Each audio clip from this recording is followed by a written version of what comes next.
podcast is not intended for use as psychotherapy. If you feel you are in crisis, please call 911 or contact your local crisis hotline. So, welcome back to Phoenix and Flame. I'm Dana, and this is my podcast on pushing through and transforming even when you feel like a pile of ash. Well, lately here, I've been pretty excited because my podcast has reached a nice little beginning level. It was approved by Apple, and also one of the local radio stations did an interview with me about the podcast, and that's kind of exciting. So if you like what you're hearing, tell your friends, subscribe. From what I hear from the people in the know, the more subscribers you have, the better it is. So I'm learning a lot and learning about the importance of social media and all those types of things. So like I said, if you like what you're hearing, share with your friends. And also, I really would like to encourage if people have a topic, a situation, something going on that they would like to hear an episode about, just let me know. You can go to phoenixandflame.com. There's a place there to email me, let me know, or you can leave a message on the Facebook page. I always love to hear kind of what's going on with other people and how we can reach out and help one another. So the more the merrier. That'd be fantastic. So what I'm going to do today is I am going to give a second episode on COVID, but an updated one, because we're in a different place now. It no longer looks post-apocalyptic anyway. There aren't tumbleweeds blowing aimlessly down Main Street, and we've managed somehow to avoid hazmat suits and silkwood showers. The young people, by the way, you might want to Google silkwood showers. Probably don't know what that is. It's not pleasant, I'll tell you that. But life is not normal. I mean, I'm wondering, will we ever get back to what normal used to be? Like, sitting shoulder to shoulder in church while passing a plate of communion wafers handled by everyone on your side of the aisle. I don't see that happening. I mean, we're all going to be imagining the germs frolicking all over the plate. We're probably going to be sitting in a movie theater wondering if the seat has been disinfected since the 3:30 show. And what about, riding buses, subways, going to concerts, where possibly contaminated people are unknowingly spewing saliva into your airspace? You're thinking it. And that's not even getting into the mask wars that seem to be fought with political fervor, or the ire manifested when customers don't obey the footpath arrows pasted to the floors and colored masking tape. Who remembers going shopping with friends or family and trying on clothes? Well, that's going to stay in memory for the foreseeable future, because only one person of a group now is allowed into a store, and he or she is allowed inside to find what they want, pay, and leave. There is no trying on clothes to see what looks great on the hanger but crap on you. And stores that are allowing clothing items to be returned, P.S., that is, after you get home, try on that garment and realize you seriously need to get on a diet. Those items are quarantined for 2 weeks. Heard that on the news just this morning. So you know what? We are all off base. We feel off kilter, like our world has been tilted a bit off its axis. And we're really not sure if we're going to adjust or be flung off into space. I don't know. It feels like the moorings that kept us intact have been popped offline, and we're left feeling jolted and confused, lost, frustrated, and scared. Now, things that made our world, quote, normal, end quote, like dropping the kids off at school, going to work, watching sports on TV, enjoying summer Little League, and nights out on the town with friends. These things have either been outright eliminated or skewed. We're having to somehow work from home while teaching our kids from their online Zoom classes, deal with the screaming toddlers, tune out the barking dogs, and try not to fight with our resentful spouse. Now, some employers, restaurants, and stores are beginning to open their doors, but with strict disinfecting and social distancing protocols in place. The doors generally are plastered with procedures of how everyone is now expected to behave within the building. For example, stay 6 feet apart at all times, one aisle for entrance and another for exit. Now, I will have to say, and I'm going to be judged, that's okay. Sometimes when I go to Walmart, I don't follow the arrows. I'm just saying, Walmart is a big place. And if what I need is just right there, right around the corner, and I'm supposed to go like all the way down the next aisle and then turn around and come all the way down that aisle to reach it, I don't do that. I'm sure there will be some people that will put me in the bad category for that, but it will not be the first nor the last time that I have been put in the bad category. Doesn't bother me all that much. I am wearing my mask though, so there is that, because you run into a lot of people in Walmart who don't have masks. But there's all these rules, and I have to admit sometimes I don't follow all the rules. Judge me if you may. That's okay. I know I'm going to be judged. That's all right. That's part of this podcast, really. It's just being honest. And what comes, comes. Maybe someday we can get to a place where we can, I don't know, see each other's point of view a little bit more. I don't know. I also respect people being very passionate about what they believe. That's awesome, too. I love that. Even if they're like wagging their finger at me, mad at me, you got to respect their passion. You know what I'm saying? Actually, talk about all this stuff. I mean, I'd really be surprised if many of us manage to crawl out of our caves without having gained 50 pounds and a dependence on alcohol. But what we do seem to have, for all these reasons that we're talking about, is a new kind of anxiety. It's the old anxiety that's always been there, but it's new to the phase that we're in now. It's different than it was a month or 6 weeks or 8 weeks ago. It's like a fear that says, the whole world was blindsided by this, so what else could happen? Or it says, it may be years before life resembles anything close to normal, and I'm going to lose my mind before then. Or it might say, I feel like I'm trapped in an escape room, but the trick is on me because there is no escape. So what in the hell are we supposed to do?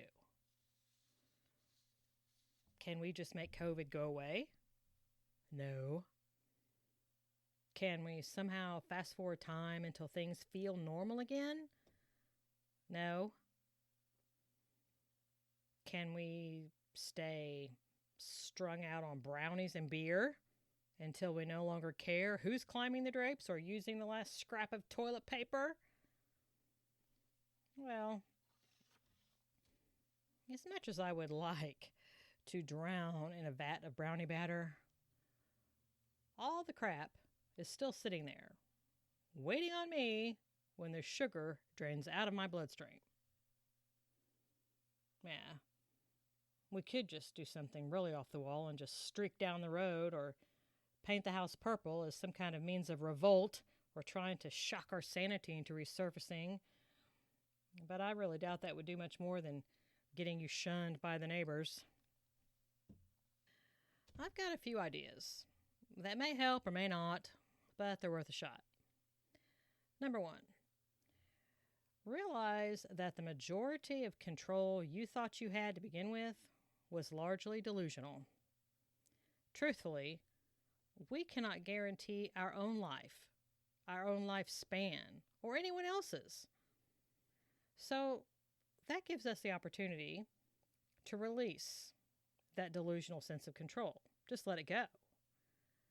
Now, some people will find this point of view liberating, to just let it all go, but some will find it terrifying.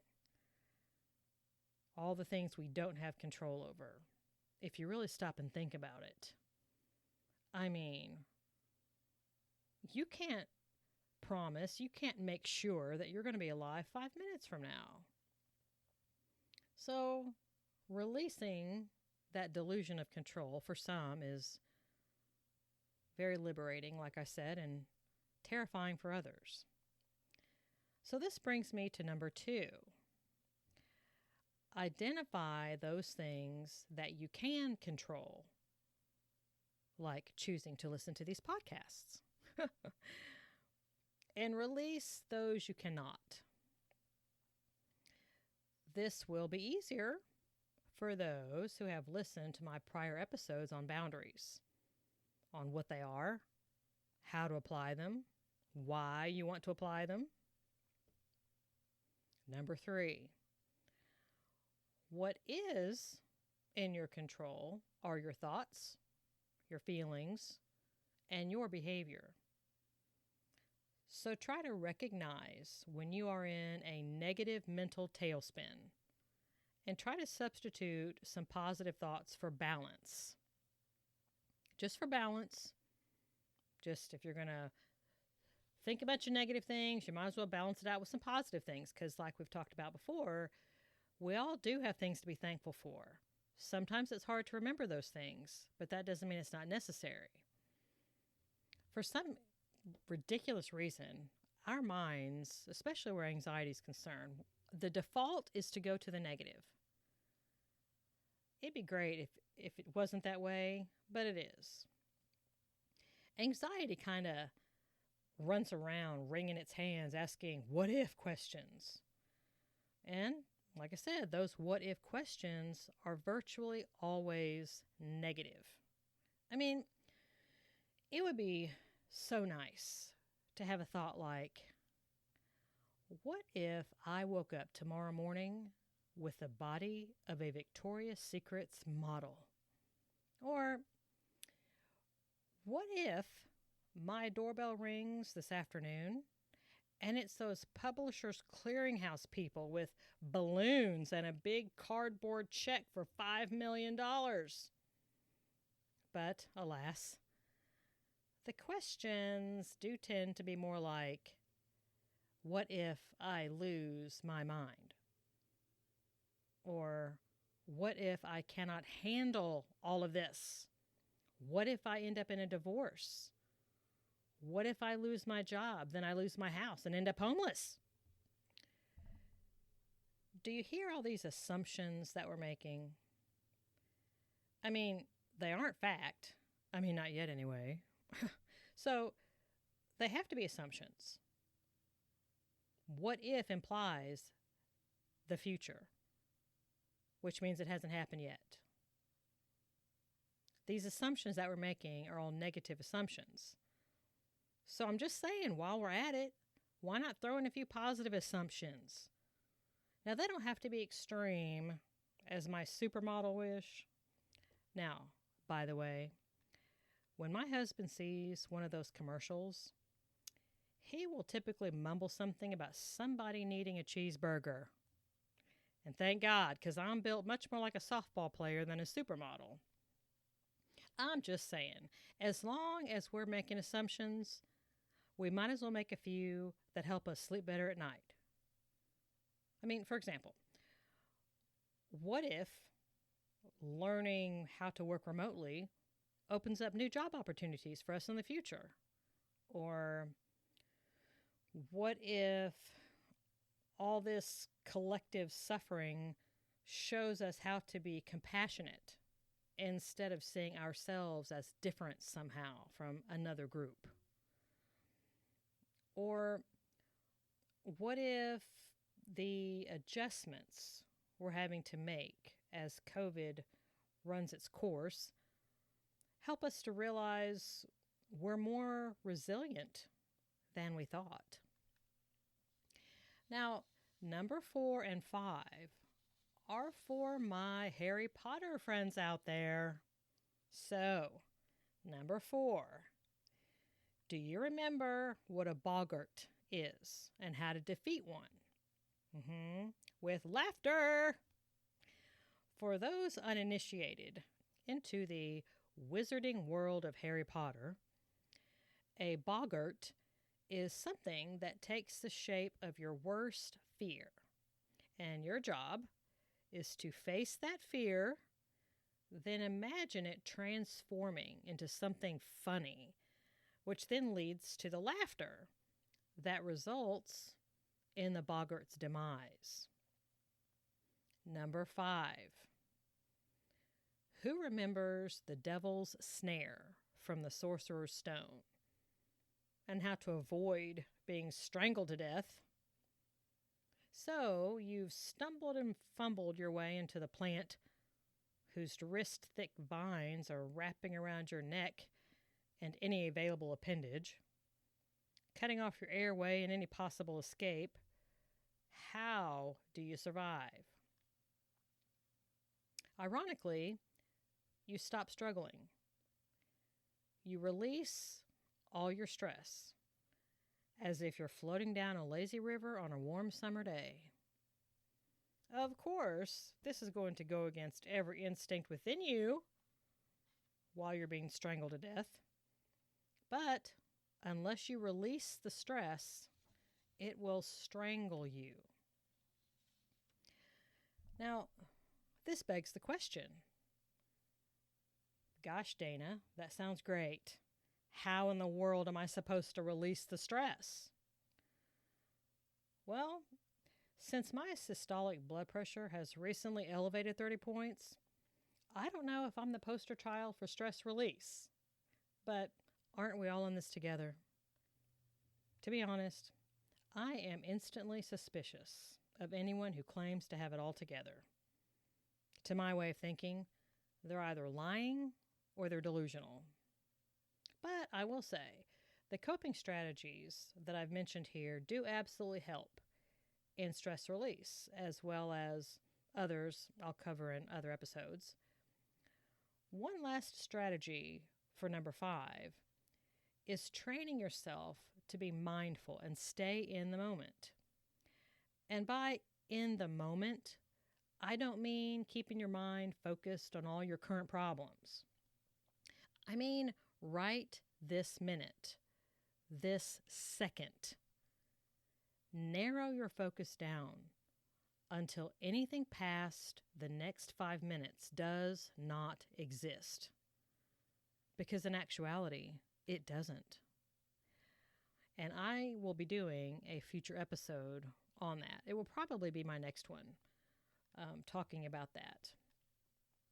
So until then, I leave you with this quote from Charles Darwin. It is not the strongest of the species that will survive, nor the most intelligent, but the one most responsive to change. I hope you have a wonderful rest of your day.